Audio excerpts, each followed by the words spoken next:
كان الليل ساكت، ساكت لدرجة إنك تسمع صوت قلبك بيدق. المطر بينزل على الإزاز والهوا بيخبط في الشبابيك.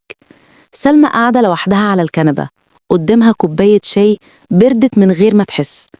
بتبص في الموبايل، رسالة جديدة من كريم، الاسم اللي كانت بتحاول تنساه من شهور.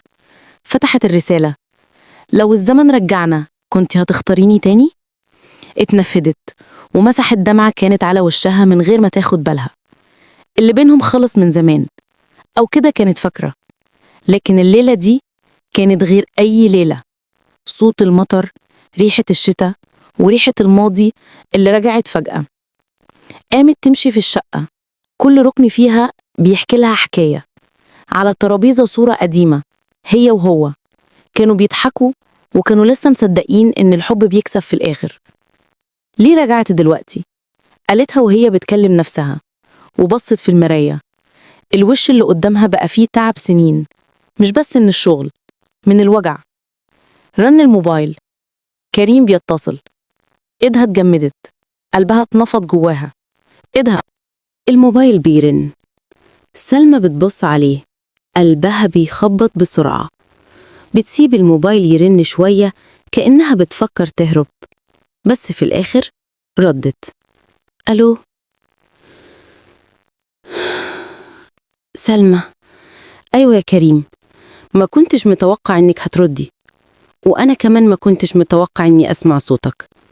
سكتوا شوية، الصمت بين صوتهم كان تقيل، زي الحنين اللي بيرجع غصب. كنتي عاملة إيه؟ عادي، زي الناس، بحاول أعيش. سامحيني على كل اللي حصل، ما تعملش كده. خلاص، اللي كان كان. كريم تنهد وقال بصوت واطي: مش قادر أنسى، كل مرة بشوف الدنيا بشوفك فيها. وده يفيد بإيه دلوقتي؟ يمكن يفيدني أنا، على الأقل أعرف إنك لسه بتسمعيني. سلمى سكتت، دمعتها نزلت من غير صوت. الشتا لسه بيخبط على الزجاج، بس الموجة جواها كانت أقوى.